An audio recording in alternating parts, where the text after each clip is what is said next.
That may be the greatest catch I've ever seen in my life. Okay, so I have to admit something. So y'all know when we uploaded those Dynasty rankings over there on Patreon, I waited very long to upload them because I knew if we did it at the beginning of the offseason, I was just going to be sitting there every time that I had a free second, staring at them, tinkering, moving players up and down. And I didn't want to curse myself with that. I wanted to be able to wait, feel like we were very confident with the rankings that we were putting out, where I was going to try to stay as far away from them as I could, where I wasn't tweaking them every 30 seconds.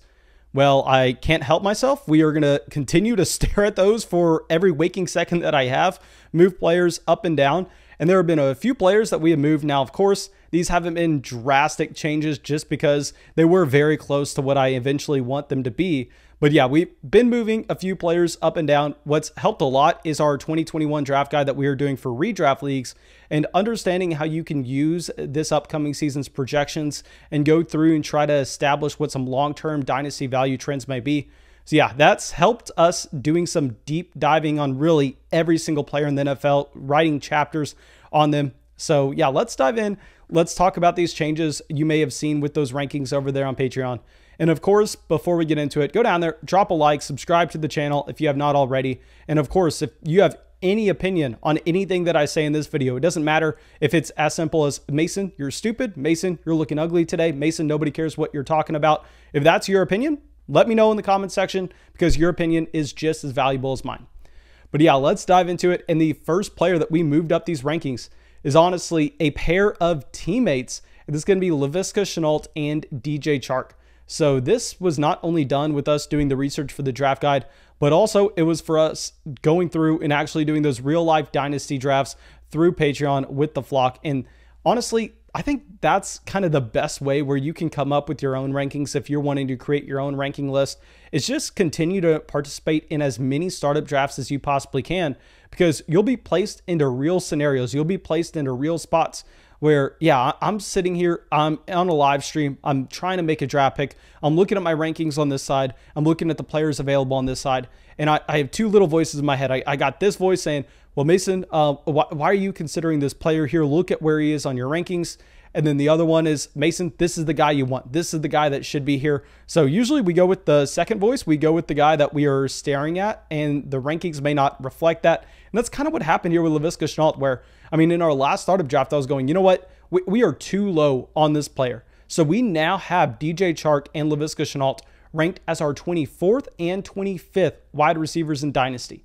Now, yes, we do have DJ Chark ahead of Laviska Shenault. And if you'll remember earlier this offseason, I was calling DJ Chark an overrated player, Laviska Shenault an underrated player whenever they were rounds apart in ADP. Whenever you would hop in a mock draft and for whatever reason, DJ Chark was going 3 rounds ahead of Laviska Shenault, I thought that was crazy. But now it looks like they are a lot closer in drafts, and we have them back to back in our rankings here. The wide receivers directly ahead of them are Devonta Smith, Chase Claypool, and our boy Juju Smith-Schuster.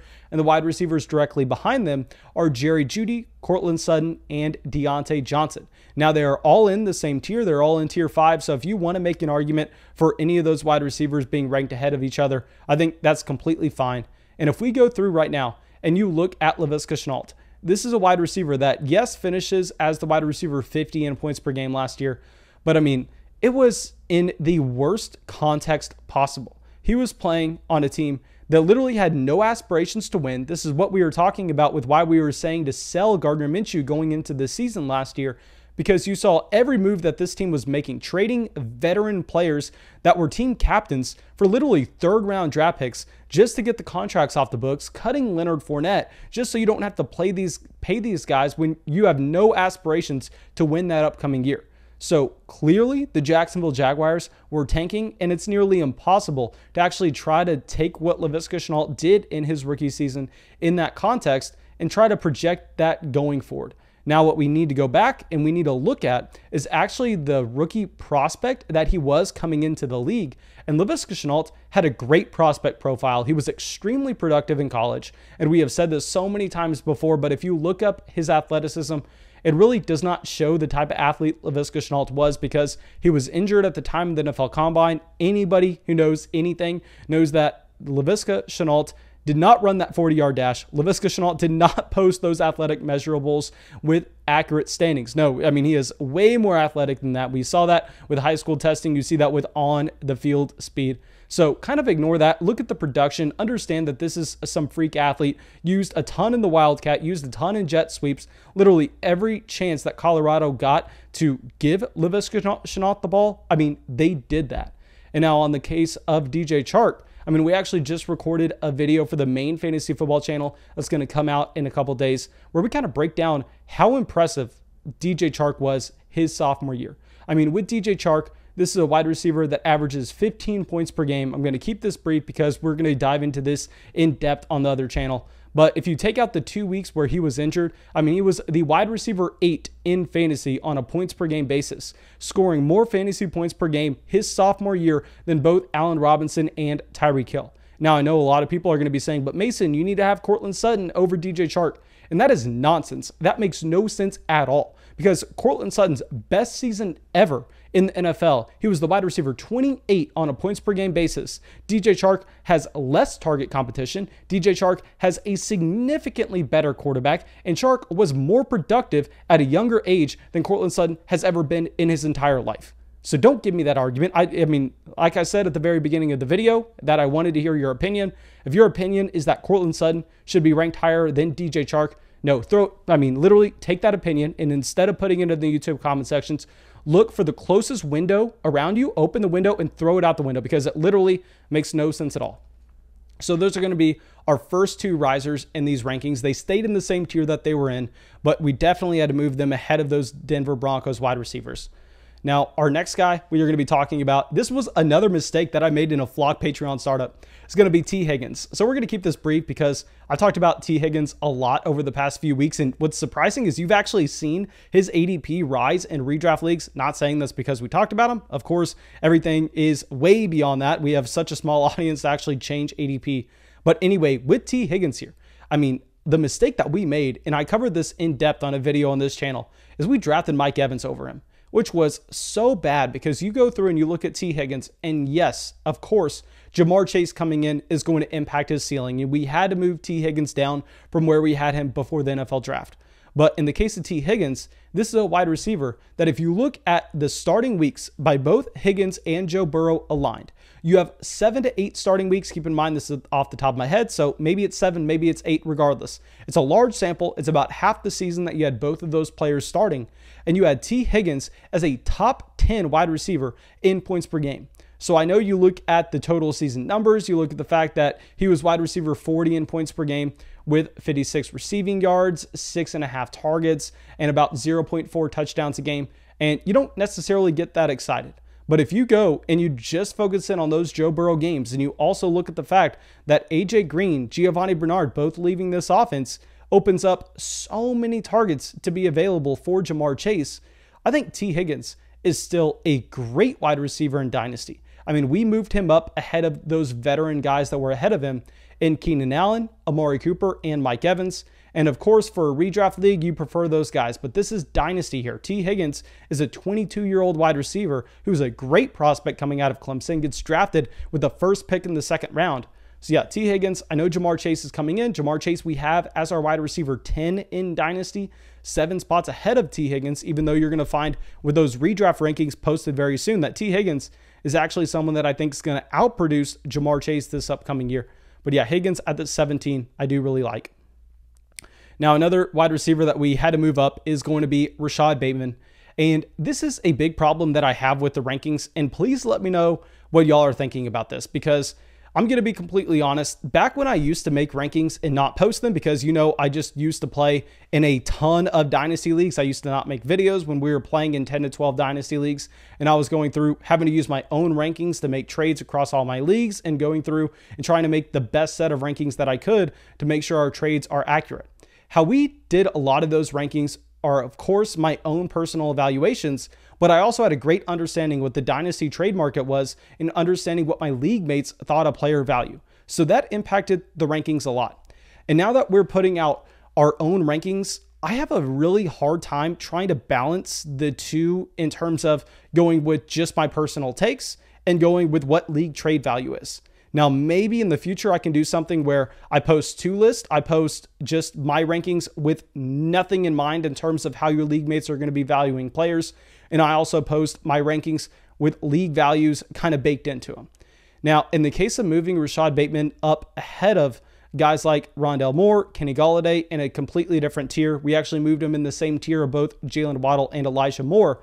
A big reason I did this, to be completely transparent, is because looking in dynasty leagues, I mean, Rashod Bateman was just going so much higher than where we had him. And it's to the point where I really didn't want anybody looking at the rankings and going, well, Mason has Rondale Moore ranked ahead of Rashod Bateman, so let's go with Rondale Moore. Let's go in that direction. When in reality, if you're in a real money dynasty startup draft, I mean, Rashod Bateman's going to be going 2 to 3 rounds before Rondale Moore goes off the board. Do I really want to be advising someone to take Rondale Moore over Rashod Bateman when I think if we put Bateman first, they can probably get both wide receivers? So this is a big thing. Don't necessarily just leave a comment on YouTube about this, because I really want to know the Patreon supporters with what your opinions are on this. Let me know what you want me to do about this. Let me know how I should be appropriately balancing what the actual dynasty value is in leagues and also my own player evaluation and my own rankings of these guys, because obviously, it'd be really easy if we just post our own list and everybody understands how to use Dynasty ADP and draft that way. But it gets a lot more complicated when you have all those variables moving and a lot of other people are going to be looking at it. But yeah, let's move on beyond that. I know that was just a complete side tangent, but it's one of the hardest things that I'm having an issue with ranking these players. And let's go to Chris Godwin. Now, with Chris Godwin, I'll be transparent. This was not because we were in a draft and I wanted to take Chris Godwin higher than we had him ranked. No, this was because the Chris Godwin chapter that we wrote on that draft guide. I mean, Chris Godwin, for everybody who's been following the channel since 2019, everybody that's been following the channel for a very long time now, I mean, that 2019 season where Chris Godwin came out and just completely blew everyone away, was the wide receiver 2 in fantasy, only behind Michael Thomas. I mean, I have something pretty embarrassing to admit. That offseason, I was ringing the bell. I was jumping up and down. I was screaming into the microphone, telling everybody that would possibly listen why Chris Godwin was the most overrated wide receiver in fantasy. Yes, before his breakout, while Chris Godwin was going in the 4th round of redraft leagues, I was screaming up and down saying that he was an extremely overrated player, that everybody that was on him across every Dynasty podcast that you listen to, they were just echoing each other's analysis and there was not that much substance behind it. Then Jameis Winston comes out. Jameis Winston leads the NFL in passing yards, and all of a sudden, I mean, Chris Godwin and Mike Evans completely crushed, leaving O.J. Howard in the dust when we thought O.J. Howard was going to be interesting. Yeah, so I want to say, an internal bias against Chris Godwin. But what's crazy here is I'm actually a little bit higher on Godwin compared to consensus. We move him up to wide receiver 14. I'm kind of considering putting him in the same tier of both Terry McLaurin and Michael Thomas. The more I think about this, I think, yeah, Michael Thomas needs to drop down a tier. Michael Thomas needs to go to tier 4. I'll make another video talking about dropping players in these dynasty charts. But Godwin, I mean, you're looking at a guy that's 25 years old, and yes, he's attached to Tom Brady, who's 44, and I've been adamant saying that Brady isn't going to play at a very high level for the next 4 years now, so we have to keep that in mind. But Godwin's playing under the franchise tag. Godwin, you can easily see in a much better situation next offseason where he doesn't have to compete with Mike Evans. He doesn't have to compete with Antonio Brown. And we have already seen Chris Godwin be an extremely productive wide receiver in fantasy. Like we already said, I mean, he was the wide receiver 2 in 2019. And in 2020, he was the wide receiver 15. But we really need to keep in mind that Chris Godwin dealt with a significant amount of injuries in 2020. He was in and out of the lineup, where a lot of those games that are getting baked into the sample, Chris Godwin didn't play a full amount of snaps. You can't really use that in projecting him going forward. And if you look at the targets between Chris Godwin and Mike Evans in games where they were healthy, Chris Godwin was actually fueled off of target share with his own production, which we know correlates season to season, and we know you can project that. Where Mike Evans, on the other hand, that was mainly touchdown volume based. So I think Chris Godwin's the better bet. Chris Godwin is younger, and at the same time, Chris Godwin could be potentially going to an offense where he doesn't have much competition next offseason. So yeah, Godwin, I'm going to really like getting him as a low-end wide receiver 1, high-end wide receiver 2 in fantasy. A guy that we missed on horribly back in 2019, But time to right our wrongs, time to be a little bit higher compared to consensus on Godwin. And now, another guy that we have talked about a lot lately, but I just want to continue to hammer him in because I promise you his price is going to continue to rise. It's going to be Michael Gallup. So Michael Gallup, we move him up to tier 7, directly behind Terrace Marshall, Cooper Kupp. And this is another case where we have Michael Gallup at wide receiver 38. And in the back of my mind, I have a voice screaming, move him higher, move him higher, move him higher. But we already have him ahead of Curtis Samuel, Julio Jones, Odell Beckham Jr., and in a completely different tier of those guys in Dynasty. So a big thing is I'm trying to balance having my own personal values with these players and knowing how they're going to get drafted in Dynasty leagues at the same time. Because we can move Michael Gallup up to the wide receiver 35, wide receiver 34. But I think at the wide receiver 38, he's still going to be in a range where you don't have to reach on him. But people that are following these rankings and drafts, possibly trades, they're coming away with Michael Gallup a lot because we are already higher than consensus on Gallup, especially if you look at the tiers. And the reason for this is simple. I mean, I understand with Michael Gallup that if you're looking at the Dak Prescott split from 2020, it was literally CeeDee Lamb, Amari Cooper, and then way down here, Michael Gallup in production.